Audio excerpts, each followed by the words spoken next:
ఇది రెండవ సూత్రం, రెండవ చాప్టర్లో. సమాధి భావనార్థ క్లేశతనూకరణార్థశ్చ. ఇక్కడికి ఒక పదము, ఇక్కడ క్లేశతనూకరణార్థ, ఇక్కడ విడిది ప్లస్ చ అనేది.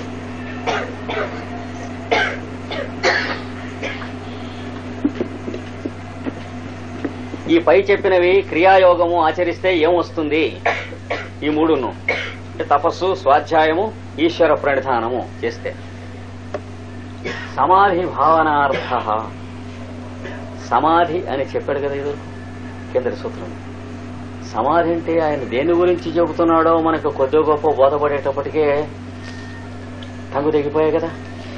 మళ్ళా మొదటి నుంచి ఆయన చెప్పినవన్నీ చెప్పుకుంటూ వచ్చి చివరిదాకా మనం ట్రేస్ చేసుకుంటూ వస్తే కొంచెం తెలిసినట్లు తెలియనట్లు ఉంది, అంతేనా? అంత మాత్రం తెలిసినట్లు ఉన్నది కూడా ఇక్కడి నుంచి లెక్చర్ అయిపోయిన తర్వాత మనం ఇంటికి వెళ్ళాక మళ్ళీ ఆలోచిస్తే అంతా ఇవాపరేట్ అయిపోయినట్లే ఉంది. ఉన్నదా లేదా? అంత సూక్ష్మమైన సుకుమారమైన విషయం ఆయన చెప్పింది సమాధి అంటే. కనుక సమాధి మనకు బోధపడాలంటే ఏం జరగాలి? సమాధి స్థితి మనకు లొంగాలి, అంటే ఇంకో మార్గం లేదు. ఎన్నడూ చక్కెర తిననటువంటి వాడిని చిన్నప్పటి నుంచి పంచదారకి పెట్టకుండా పెంచి షుగర్ టెక్నాలజీ పాస్ చేయించి దాంట్లో గోల్డ్ మెడల్ వచ్చింది వాడికి షుగర్ అంటే తెలియాలంటే ఏం చేయాలి? షుగర్ కంప్లైంట్ వచ్చినా తెలియదు. కాస్త చెంచాతో షుగర్ వాడి నోట్లో వేస్తే తెలుస్తుంది. కానీ ఈ ఇన్ని సంవత్సరాల నుంచి వీడు చదువుకున్న చదువులో షుగర్ అంటే ఏం తెలియడానికి ఏనాడు షుగర్ తయారు కూడా చేస్తాడు, కావాలంటే చేయిస్తాడు, 10 మందిని పెట్టి ఫ్యాక్టరీ కూడా పెట్టిస్తాడు. కానీ షుగర్ ఎందుకు తీయగా ఉంటాం అనగానే ఏమి అంటే ఒక వాల్యూమ్ మీకు రాసిస్తాడు. కానీ షుగర్ యొక్క తీపి వాడికి తెలియాలంటే ఏం చేయాలి అండి? ఓ చెంచా నోట్లో వేయాలి, నో అదర్ వే. కనుక మనకు సమాధి అనేటువంటిది అర్థం అవ్వాలంటే ఏం చేయాలి? మనకు సమాధి అనేటువంటిది అభ్యాసం కావుతాం, ఆ రోజుకి అర్థం అవటం మొదలెడుతుంది. రుచి తెలిస్తే అర్థం అవ్వాల్సిందే కానీ బోధపడి అర్థం అవటం అనేది లేదు ఇందులో.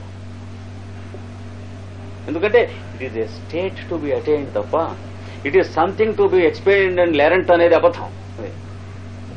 అది వచ్చిన చికాకు ఇక్కడ. తెలుసుకోవలసింది ఇందులో ఏమీ లేదు, పొందవలసిందే. కానీ ఇనప ముక్క అడిగింది అనుకోండి, ఏది అయస్కాంతాన్ని దూరం నుంచి అంత దూరం నుంచి మాయ అయస్కాంతం అవటం అంటే ఎలా ఉంటుంది అని ఏమీ లాభం లేదు. అది దీని దగ్గరికి వస్తే ఉంటుంది, అది అవటమే కానీ ఎలా ఉంటుందనేది ఏమీ లేదు. మ్యాగ్నెట్ అంటే చూపించకుండా మ్యాగ్నెటిజం మొత్తం వాల్యూములన్నీ క్షుణ్ణంగా చదివించి పరీక్షల్లో 100% మార్కులు వచ్చిన వాడికి మ్యాగ్నెట్ ఎలా ఉంటుందంటే ఎలాగో ఉండదు, పుస్తకంలో ఉన్నట్టుంది అంటాడు. వీడికి మ్యాగ్నెట్ తెలియాలంటే మ్యాగ్నెట్ ఉపయోగిస్తే తెలియటమే కానీ ఇజం వల్ల తెలియదు, అంతేనా కదా? అట్లాగే సమాధి తెలియటం కూడా అంతే. అంటే మనకు కొద్ది గొప్ప ఒక్కొక్క డిగ్రీయే సమాధి అనేటువంటి స్థితి సద్గుణం మనకు లభిస్తూ ఉండగా మనకు బోధపడవలసిందే కానీ ఇంకో మార్గం లేదు. మైండ్ పీస్ఫుల్ గా ఉంటాం అంటే ఎట్లా అంటే ఏంటి తెలుస్తుంది? అనగా నాకు మైండ్ నిజంగానే పీస్ఫుల్ గా ఉందండి అని అనుకున్నాం అనుకోండి పొరపాటున. అయిన తర్వాత పీస్ఫుల్ గా ఉండేరు పెద్దవాళ్ళు అంటాను, ఇంకేం పీస్ వాళ్ళు ఉండనిచ్చేది పీసే పీస్ మీల్ గాను. మైండ్ పీస్ఫుల్ గా ఉంటాం అంటే ఒకడు ఉండనివ్వటం కాదు, తనకు ఉండటం. అది తెలియని వాడికి పీస్ఫుల్ గా ఇంకే కొన్ని జన్మలు ఉంది టైం మధ్యన పీస్ఫుల్ అవ్వదు. కాస్త పీస్ఫుల్ గా ఉందామని అనుకుంటే ఒక్కడు నా మాట వినడండి ఇంట్లో, ఇంకేం పీస్ఫుల్ గా ఉండవు. నా ఉద్దేశం అక్కడికి మైండ్ పీస్ఫుల్ గా ఉందామనే ఉంది అని ఏడుస్తాడు. అంటే కొన్ని జన్మల టైం ఉంది అని మొహాన స్టాంపు కొట్టుకుంటున్నాడు తనకి తాను, రబ్బర్ స్టాంపు. చూసారా? కానీ నిజంగా మైండ్ పీస్ఫుల్ గా ఉన్నవాడికి ఎట్లా తెలుస్తుంది? వాడు పీస్ఫుల్ గా ఉంటాం మొదలెడుతుంది కనుక వాడు తెలుస్తుంది. ఇది అంటే సమాధి అనేది. ఎక్కడిదండి? శాంతిగా అది కాదని మీరు కాస్త మనశ్శాంతిగా ఉంచుకోండి, బీపీ కదా మీకు అని ఏదైనా మీరు చెప్పారనుకోండి, ఇంకా ఈయన మీ మీద పడతారు. శాంతిగా ఉంచుకోండి అంటారు, పీస్ఫుల్ గా అంటారు. మీకేం చెప్తారు? ఎలా ఉంటుంది, ఎలా ఉంచుకుంటాం? వాడు చూడకపోతే ఆగతి, వీడు చూడకపోతే ఇలాగతి, ఈ కొడుకు ఇట్లాగా, కూతురు ఇట్లాగా, అల్లుడు ఇట్లాగా, ఆ ఎరుగున్నవాడు ఇట్లాగా, మా ఇంట్లో అద్దెకున్నవాడు. ఎన్ని ఎగ్జాంపుల్స్ చేశాడో అన్ని జన్మల తర్వాత తప్ప మళ్ళీ ట్రై చేయటానికి ఈజ్ టూ ఫార్. చూసారా? అందుకని వీడు ఏమంటున్నాడంటే, ఒరే నాయనా ఈ చిక్కు నీకు ఉన్నది గనక అంటే మన తాహత ఎంతో ఈ పుస్తకం రాసినట్టు తెలుసు. మనలాంటి వాళ్ళని 1,00,000 మందిని చూశాడు సృష్టిలో. సైకాలజీ ప్రొఫెసర్ లాంటి సన్నాసి అయితే తెలియదు కానీ వాడు ఋషి. అంటే ఏంటి, ప్రపంచం జగత్తులో ఎవడెలా ప్రవర్తిస్తాడో ఎన్ని యుగాలు పోయినా అలాగే ప్రవర్తిస్తాడు మనిషి. అంటే కుక్క అంటే ఇలాగే ప్రవర్తిస్తుంది, ఎలకంటే ఇలాగే ప్రవర్తిస్తుంది అని తెలిసినవాడు ఋషి. సైకలాజికల్ అడ్వైజర్స్ కాదు వాడు. కనుక సమాధి భావన అర్థ, సమాధి నీకు భావనలోకి వస్తుంది నాయన అన్నాడు. ఇది చేస్తే ఈ తపస్సు, స్వాధ్యాయము, ఈశ్వర ప్రణిధానం చేస్తే అంటే అర్థం ఏంటి, యూ బిగిన్ టు ఎక్స్పీరియన్స్ సమాధి, therefore you begin to know it. సమాధి గురించిన భావన అంటే ఏంటి, థింకింగ్. సమాధిని గురించి నువ్వు ఆలోచించాలంటే దాని అర్థం అంటే ప్రయోజనం. నిజమైనటువంటి సమాధి యొక్క అర్థం నీకు తెలియటం మొదలెట్టడానికి ఈ అభ్యాసం చేయటం మొదటిది. ఇవి చేస్తే నీకు సమాధి రావటం మొదలెడుతుంది. ఇవి చేయకపోతే సమాధి అంటే ఏమిటో అన్ని వ్యాఖ్యానాలు చదువుకుని చివరికి ఊరికే చచ్చిపోవడం మిగులుతుందంట. పీసుల గురించి ప్రపంచంలో ఉన్న పుస్తకాలన్నీ చదివాడు అనుకోండి, పీసు వస్తుందా? బాగా అహోరాత్రాలు చదివానండి 10 సంవత్సరాలు పీసుల గురించి అయిపోతుంది. కనుక ఇందులో ఈ చెప్పిన మార్గం ఆచరించినట్లయితే సమాధి భావన అర్థ, సమాధిని గూర్చి భావన చేయునట్టి ప్రయోజనమును. మొదటి ప్రయోజనం అదే అన్నాడు ఈ పై చెప్పిన మూడింటికి, క్రియాయోగానికి. చూసారా? రెండవ ప్రయోజనం ఏమిటయ్యా, బాగానే ఉందిగానే చేసేది. స్వీట్ పిండి వంట తయారు చేస్తున్నారు, ఫస్ట్ క్లాస్ రుచికరంగా మీరు చేయగలరు, ఫార్ములా మీకు తెలుసు, పొరపాటు ఎన్నడూ చేయరు. నెయ్యి మంచిది తెచ్చారు, శనగపిండి తెచ్చారు, పంచదార తెచ్చారు, మీరు చేశారు, బాగులేదు అంటే అర్థం ఏంటి, శనగపిండో పంచదారో వీటిలలో మిస్టేక్ ఉంది అని. కనుక మీకు క్రమంగా అది వస్తూ ఉన్నప్పటికీ కూడాను క్లేశములని మనలో కొన్ని ఉన్నాయి, అవి వెనక్కి గుంజుతూ ఉంటాయి. ఆ స్టేట్ లో మీకు నిలబడటానికి, ఎస్టాబ్లిష్ కావటానికి అవకాశం లేకుండా. అంటే కొద్ది గొప్ప సరైన లైన్లో మనం ప్రాక్టీస్ పెడుతూ ఉన్నప్పటికీ మనలో ఇంప్యూరిటీస్ ఉంటాయి.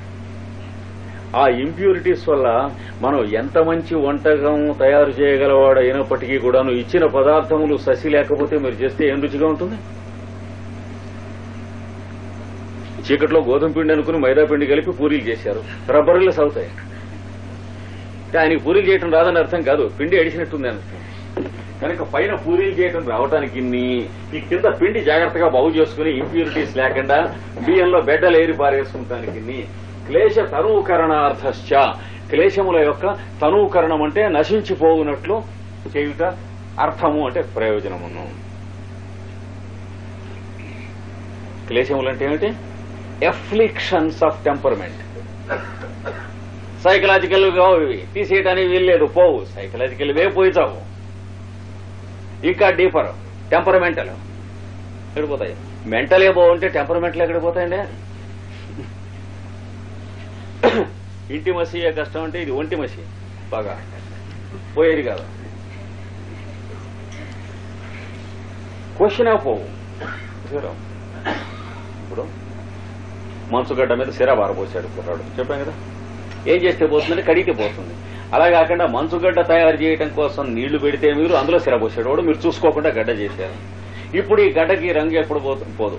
డిస్టిలేషన్ మళ్లీ మంచుగడ్డగా ఉంటాం మానేసి నీళ్లు తయారు చేసి డిస్టిల్ చేస్తే పోవలసిందే గాని అలాంటి స్టేట్ లో ఉంటాయి మనకి టెంపరమెంటల్ డిఫికల్టీ.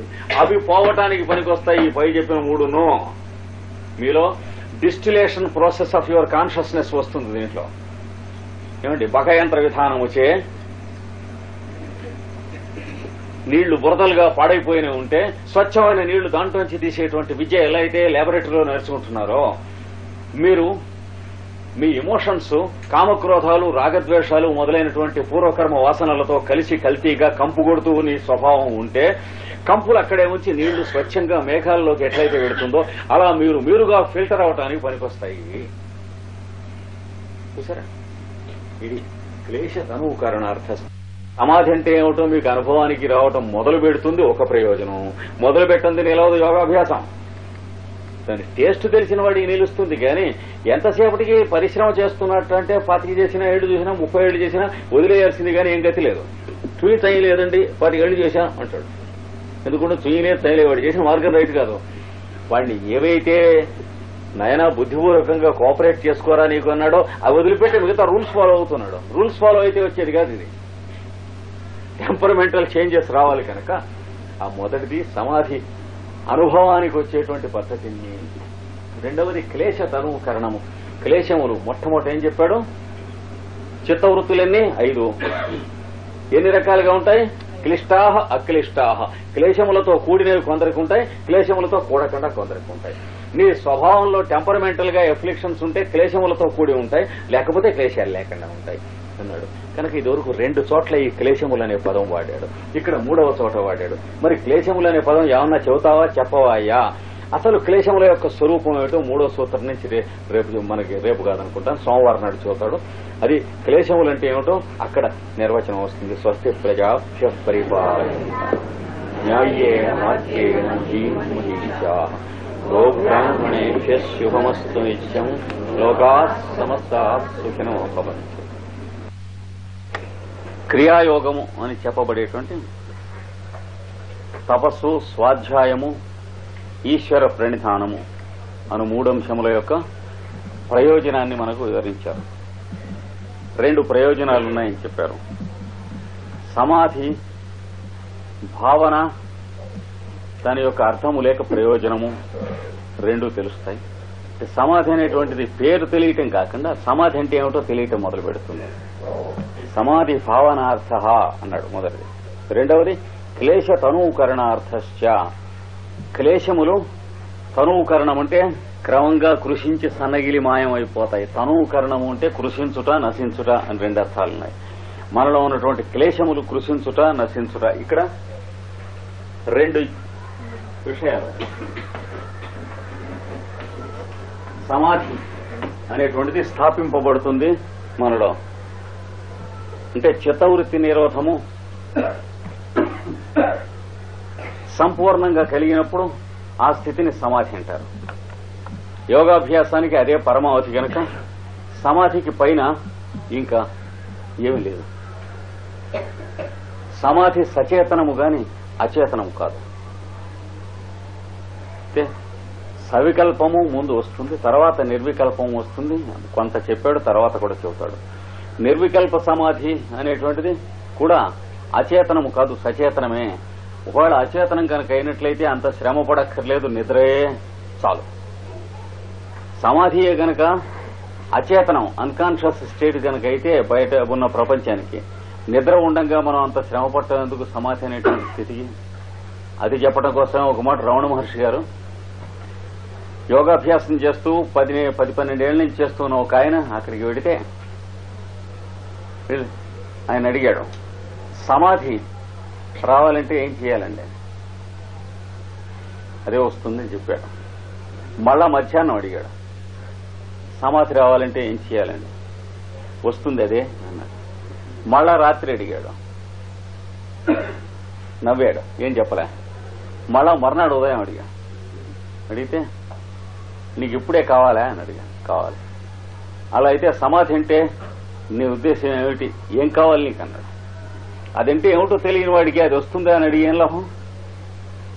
అది వీడికి తెలిసేందుకు చేశాడు. నీకు ఫలాంటి కావాలంటున్నావు, దాని స్వరూపంలో కొంచెం విషయమైనా నీకు తెలిసి ఉంటే కదా అది కావాలి అని అనటానికి. పెపర్మెంట్లు కావాలి అంటే దాని అర్థం తెలుసును కనుక కుర్రవాడికి సరిపోతుంది. అలా కాక ఇంకొక ఐలాండ్ లో ఫ్రాన్సో పోర్చుగీస్ భాష మాట్లాడేటువంటి దాంట్లో వాటి పేరు వేరుగా ఉంటుంది అనుకోండి. అక్కడికి వెళ్లి పెపర్మెంట్లు కావాలి అని అడిగితే వాడు కావాలని చెప్పడు, వద్దని చెప్పడు. ఎందుకంటే దే మీన్ నథింగ్, దానికి ఏ సిగ్నిఫికెన్స్ లేదు ఆ పదానికి. వాడికి భాష తెలియని వాడికి పెపర్మెంట్స్ అనేటువంటి మాటకు అర్థం ఏమిటో. ఈ సమాధి అనేటువంటిది మామూలుగా యోగాభ్యాసం పుస్తకాలు చదువుకునే వాళ్ళందరికీ అంతే. ఎందుకంటే పుస్తకం చదువుకుంటాం వల్ల వచ్చేది కాదు సమాధి కనుక, పెద్దల యొక్క సాంగత్యం వలన దైవం అనుగ్రహం వాళ్ళ ద్వారా అనుగ్రహించినప్పుడు మనకు కలగవలసినటువంటిది. అందుకని ఆయన ఉదయం ఏమన్నాడు, నీ సమాధి అంటే నీకేం కావాలి, ఎట్లా ఉంటే సమాధి అన్నాడు. అంటే ఇదంతా ఏం తెలియకూడదండి, ఉన్నటువంటి బాహ్య ప్రపంచం అంతా ఈ శబ్దస్పర్శ రూపరసగంధాలు ఉన్నాయి కదా, ఇవన్నీ మరి మాయ కదా, ఇది అజ్ఞానాంధకారంలో ఉన్నది కదా, ఇవన్నీ విన్నవన్నీ అప్పచెప్పేశాడు, ఎక్కాలు అప్పచెప్పినట్టు. ఇవన్నీ ఏం వినపడకూడదు, కనపడకూడదు, వీటితో మనస్సు చెలించకూడదు. ఇంకా ఏమిటి అని అడిగాడు. ఏవో వాడికి వచ్చినా చెప్పాడు. ఇంతేనా? ఇంతే. నువ్వు ఇంకేదో పెద్ద విషయం అడుగుతున్నావు అనుకున్నాను. ఇంతే అయితే చాలా తేలికని ఇప్పుడే చెప్పిస్తాను నీకు అన్నాడు. ప్రపంచండి అంటే ఆ లోపల ఆ మంచం ఉంది, ఇక్కడ తీసుకొచ్చి వేయి అన్నాడు. తీసుకొచ్చి వేశాడు. ఏదో చెప్తున్నాడు ఆయన ప్రక్రియ అనుకున్నాడు. అక్కడ దిండు ఉన్నది, ఇక్కడ తీసుకొచ్చి వేశాడు. దానికి పడుకో అన్నాడు. కళ్ళు మూసుకో అన్నాడు. ఒక 5 నిమిషాల్లోనూ అరగంటలోనూ వస్తుంది, తర్వాత దాంట్లోంచి మళ్ళీ మేలుకుంటావు, లేచి బయలుదేరన్నాడు. అదేమిటండి, నిద్ర కాదండి, నువ్వు అడిగిన లక్షణాలన్నీ నిద్రకు సరిపోతున్నాయి కానీ సమాధికి సరిపోవటం లేదు. అందుకని మనం పుండాకూర మొహం వేసుకుని సమాధి అంటే ఏమిటో తెలియకుండా మాకు సమాధి వస్తుందా అని అడగకూడదు. యోగాభ్యాసంలో చెప్పబడిన విధానాన్ని ఆచరిస్తూ పెద్దలైనటువంటి వాళ్ళ సాన్నిధ్యంలో మనం ఏదన్నా ప్రయత్నం చేస్తూ ఉన్నప్పుడు అన్ని లక్షణాలు సరిపోయి లోయర్ కాన్షియస్నెస్ హయ్యర్ కాన్షియస్నెస్ లోకి ఫోకస్ లోకి వచ్చినప్పుడు దానంతటి ఆటోమేటిక్ గా వస్తుంది. దాన్నే దైవానుగ్రహము అని అంటారు.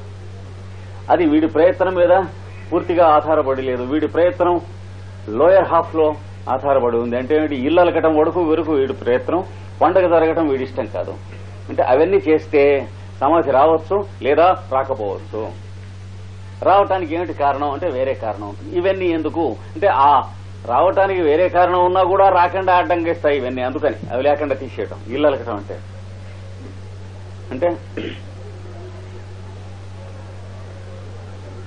భూమి దున్నినా, సకాలంలో దున్నినా, విత్తనాలు సకాలంలో వేసినా, మంచి విత్తనాలు జాగ్రత్తగా తెచ్చి వేసినా, ఇన్ని చేసినా వర్షం సకాలంలో పడితే పండుతుంది, లేకపోతే పండదు అన్నారు అనుకోండి. అలాంటిది అనుగ్రహం. అలాంటప్పుడు ఇంతోటి దాన్ని మేము భూమి దున్నటం ఎందుకు, సకాలంలో దున్నటం ఎందుకు, మరి మంచి విత్తనాలు తెచ్చివేయటం ఎందుకు అని ప్రశ్న వేస్తే వర్షం సకాలంలో పడినా దున్నదు, లేకపోతే ఆ పక్కవాడి పొలంలో దున్నిన వాడి పొలంలో పంట వస్తుంది, వీడు దున్నలే ఉన్నాడు కనుక పంట రాదు. అంతే తేడా. కనుక దైవానుగ్రహం అనేటువంటిది వర్షం లాంటిది, ఎండ లాంటిది, మనం పీల్చేటువంటి గాలి లాంటిది, మనం త్రాగేటువంటి నీరు లాంటిది. కానీ ఎవడి పేరో ఇంటి పేరో చెప్పుకుని పర్మిట్లు అమ్ముకునేటట్లుగా కులములకు అభిమానించి వచ్చేటువంటిది కాదు. మనం రెడీగా ఉంటే మన ఇంట్లోకి వస్తుంది. మనం కిటికీలు ఎలా పెట్టుకున్నామో దాన్ని బట్టి ఇంట్లోకి వచ్చేటువంటి వెలుతురు ఉంటుంది. కానీ వెలుతురు ఫలానా వాళ్ళ ఇంట్లోకి వస్తుంది, ఫలానా పార్టీ వాళ్ళ ఇంట్లోకి, లేకపోతే ఫలానా మతం వాళ్ళ ఇంట్లోకి ఇట్లా ఉండదు కదా. వెలుతురు ఎలాంటిదో, గాలి ఎలాంటిదో ఇల్లు కట్టుకుంటాన్ని బట్టి ఉంటుంది. అదేమిటి వాయుదేవుడికి మన మీద ఎందుకు కోపం అంటే వాడికి కోపం లేదు, ప్రత్యేకంగా ఎవడికి అనుగ్రహం లేదు. కానీ భగవద్ అనుగ్రహం వచ్చినప్పుడు వీడి ఇల్లు తిన్నగా కట్టుకుంటే వీడి ఇంట్లోకి తిన్నగా వస్తుంది. బజారంతా వస్తుంది. కానీ ఒకటి ఇంటో వెతుక్కున్న ప్రత్యేకం వీడు మన పార్టీకి సంబంధించిన వాడు, వీడిని ఓటేమని అడుగుదాం ఉత్తరోత్తరమని పనికొస్తాడని వాడింట్లోకి వెళ్లి అనుగ్రహం చూపించదు. ఇది కాదు అనుగ్రహం అంటే. కనుక అనుగ్రహం మనందరి మీద ఉన్నదే అనుగ్రహం. అంటే దేని వలనైతే మనం అందరం పుట్టినటువంటి వాళ్ళం 10 కాలాల పాటు జీవిస్తున్నాం, జీవించకుండా ఏదన్నా చంపేస్తే మనం ఎవరిని అడుగుతాం? ఇప్పుడున్న సముద్రం పొంగిందనుకోండి మన కొండల మీదకి, అదేమిటయా గ్రావిటేషన్కి అగెనిస్ట్ గా పొంగిందని ఎవరినైనా అడగలం? ఇది కూడా మనం చదువుకున్న సైన్స్ ఏడిచినట్టుంది అని అర్థం. కానీ గ్రావిటేషన్కి అగెనిస్ట్ గా పొంగదని ఎక్కడా లేదు కదా. ఏమండి, నీళ్లు ఇట్లాగా కొండకి ఎగబాకినాయి అనుకోండి సముద్రంలో, మాకు ఫిజిక్స్ ఒప్పుకోదు, లిక్విడ్స్ పైనుంచి కిందికి ఎడతాయి, ఎందుకు ఇట్టా వచ్చింది అని ఎవరిని అడుగుతారు? అడగటానికి మనం ఉండం, ఉట్టి నీళ్లే ఉంటాయి. అందుకని ఎప్పుడు కూడా ఇవి ఎవరిని ప్రశ్నించేటువంటి విషయాలుగా దైవానుగ్రహం అనేటువంటిది అందరి మీద పనిచేస్తూ ఉంటుంది. మనం ఒళ్ళు దగ్గర పెట్టుకుని ప్రవర్తించినప్పుడు జాగ్రత్తగా. దీనికి నిదర్శనమైనటువంటి కథలు అన్ని పవిత్ర గ్రంథముల్లోనూ కూడా ఉన్నాయి. వాడు భూమి ఎంత నీళ్లతో మునిగిపోతుంది అని చెప్పారట. మనకి బైబుల్లో ఒక కథ ఉంది, ఓల్డ్ టెస్ట్మెంట్ చేస్తే వాడికి ఆకాశవాణి వినిపించింది నోవా అనేటువంటి మహానుభావుడికి.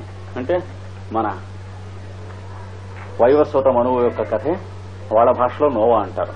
ఒకే గ్రంథం నుంచి ఇవన్నీ వేరే వేరే కాపీ చేసుకోబడ్డాయి తమ తమ పురాణాల్లోకి. కనుక ఒక నావ కట్టమన్నారు. కట్టి ఈ జీవరాశులన్నింటినీ కూడాను మొగ ఆడాను విత్తనం అంతా కూడాను అందులో ఎక్కించమన్నారు. కథ ఉంది. ఈయనను ఆయన కొడుకులు బంధువులు కలిసి నావ కడుతూ నిర్మాణం చేస్తుంటే మిగతా వాళ్ళంతా కలిసి ఏహే అని కొంతమంది నవ్వారు.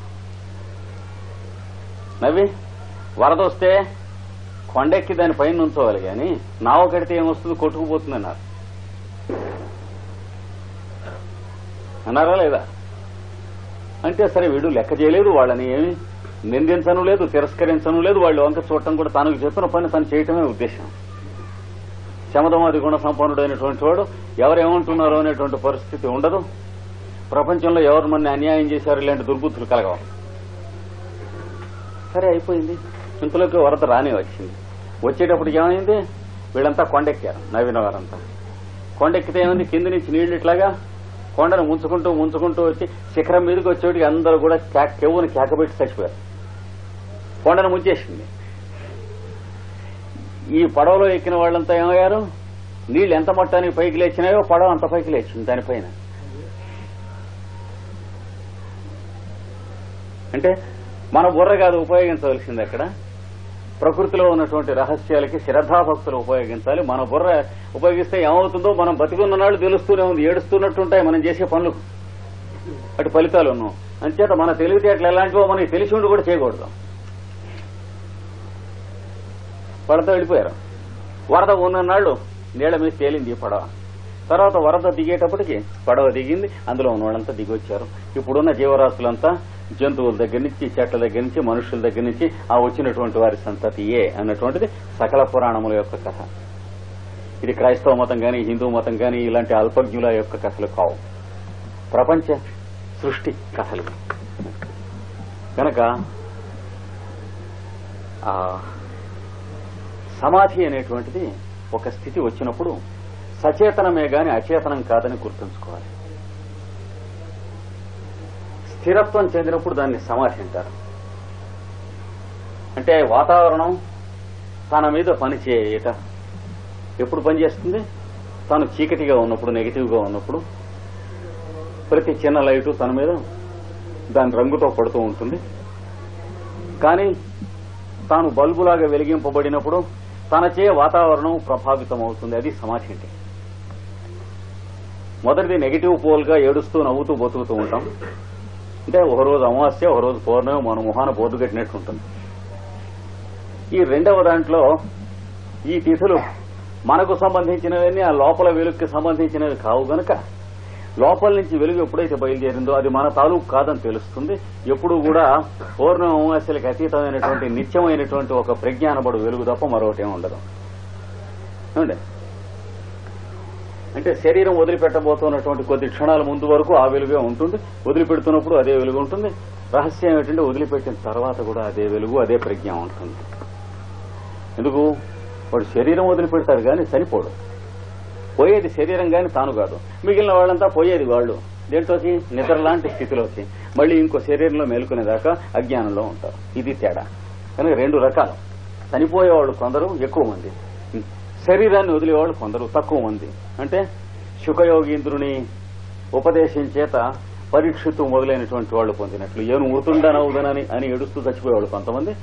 అలా కాకుండా శుకయోగి ఉపదేశం జరిగినందువల్ల దేహము విడిచేనధిపా అన్నాడు. చివరికి భాగవతంలో ఏమన్నాడు, చనిపోయాడనిలే, నేను చనిపోవడానికి దేహం విడిచాడు అన్నాడు. ఆ మార్పు వస్తుంది.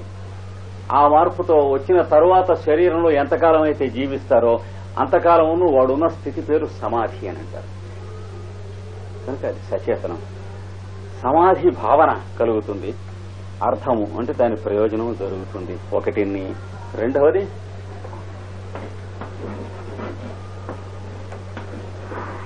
క్లేశములు తనూకరణము చెందుతాయి.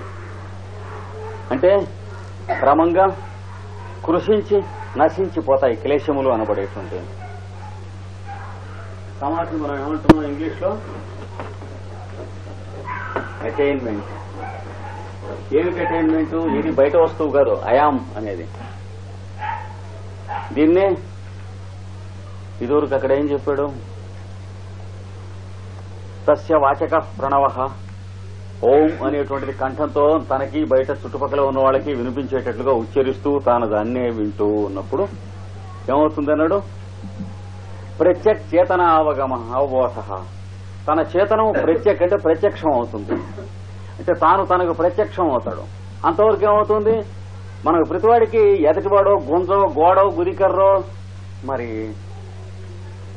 మేకో కుక్కో కోచో కనీసం తన చెయ్యో కాలో తాను తప్ప ఏదైనా కనిపిస్తుంది కానీ తాను కనిపించడు. ఎవరికైనా కనిపించి ఉంటే చెప్పండి, వారి శిష్యులుగానే వస్తాను. ఇంతవరకు మీకు బుద్ధి తెలిసినప్పటి నుంచి మీకు మీరు కనిపించడం అనేది జరిగిందా? జరిగితే చెప్పండి.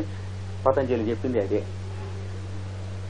మీ జుట్టు మీకు కనిపిస్తుంది, అద్దంలో ఎంత చూసుకున్నా కూడా. మీ మీసాలు కనిపించవచ్చు, మీ మొహాన బొట్టు పెట్టుకునే చోటు కనిపించవచ్చు, లేదా మొహానికి రాసుకుంటున్న పౌడర్ యొక్క ప్రతిబింబం కనిపించవచ్చు. అంతా కనిపించినా మీరు కాకపోయినా ప్రతిబింబాలే గానే వస్తువులు కూడా కనిపించవు అద్దంలో. అంటే డబ్లీ ఫాల్స్. ఒకటి మీరు కనిపించరు, రెండవది కనిపించేది కూడా వస్తువులు కాకుండా దాని ప్రతిబింబం. అంటే రెట్టింపుగా అసత్యం కనిపిస్తుంది అద్దంలో కనిపించేది. కానీ సత్యమునకు దారి తీస్తూ ఉన్నది గనక మీరు ఎట్లా నడుచుకోవాలో ఏం చేసుకోవాలో దారి తీస్తుంది గనక అసత్యాన్ని, అద్దాన్ని మనం రోజు ఎలా ఉపయోగించుకుంటామో యోగాభ్యాసం చేసేటువంటి వాడు వేదాంతి వలె అసత్యాన్ని నిందించకుండా అసత్యాన్ని వినియోగించుకుంటాడు. అది తేడా. ఉట్టి వేదాంతం ఏం చేస్తాడు? ఈ మాయ మోసం చేసింది దీనివల్లేనండి, మనం ఈ మిథ్య దీనివల్ల, ఇదంతా అసత్యం, ఈ జగత్తంతా దీంట్లోనే పాపం అంతా ఉన్నది అని దాన్నే స్మరిస్తూ దేవుణ్ణి స్మరించే బదులు జీవితాన్ని వ్యర్థం చేసుకుని చనిపోయి దుర్గతికి పొందుతాడు. మాయని తిడుతున్నాడు అనుకోండి, బతుకున్నాడు. అశాశ్వతమైనటువంటి దాన్ని తిడుతున్నాడు అనుకోండి, మోసాన్ని మిథ్యని తిడుతున్నాడు అనుకోండి, వాడు స్మరిస్తుంది దాన్నే కనుక దేన్ని పొందుతాడు? శరీరం వదిలే దాన్నే పొందుతాడు. కనుక వేదాంతం చదువుకున్నా పొరపాటు పడచ్చు. యోగాభ్యాసం చేస్తే ఆ పొరపాటు పడతానికి వీల్లేదు. అప్పుడు వేదాంతం చదువుకుంటే అది పనికొస్తుంది, కానీ లేకుంటే ఉట్టి దంత వేదాంతంగానే ఉంటుంది. అది చూసుకోవాలి. అంటే ఫిలాసఫీ టీచ్ చేసేందుకు, చెప్పుకునేందుకు మొదలైనటువంటిది గుడ్ ఫర్ నథింగ్. అంటే ఎందుకు పనికొచ్చేది ఏం కాదు.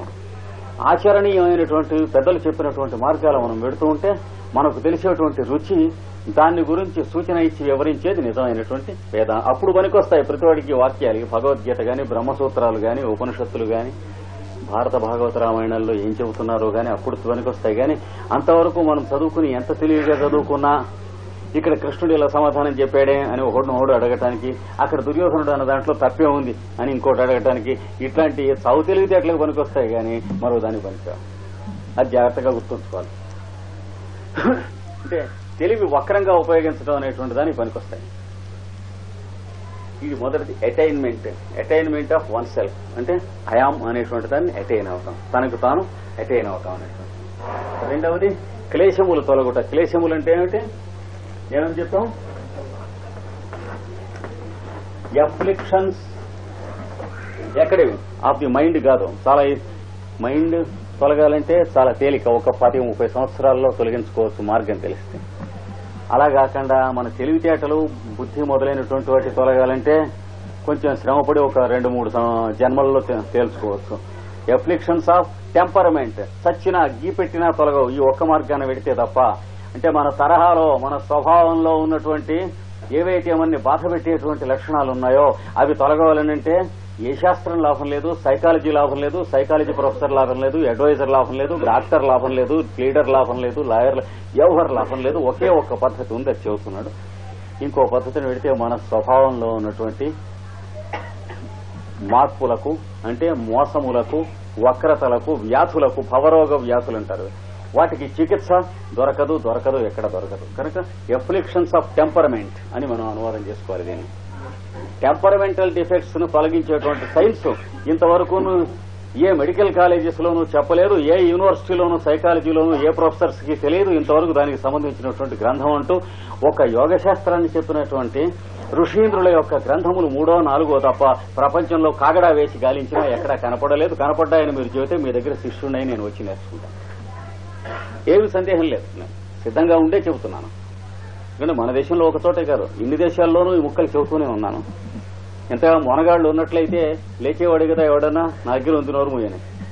అంతకంటే మొనగాళ్లు మన ఇండియాలో ఉంటే లేస్తే వాళ్ళ శిష్యుడు అవుతాం, ఎక్కడుంటే అక్కడే అవుతాం, దానికేముంది.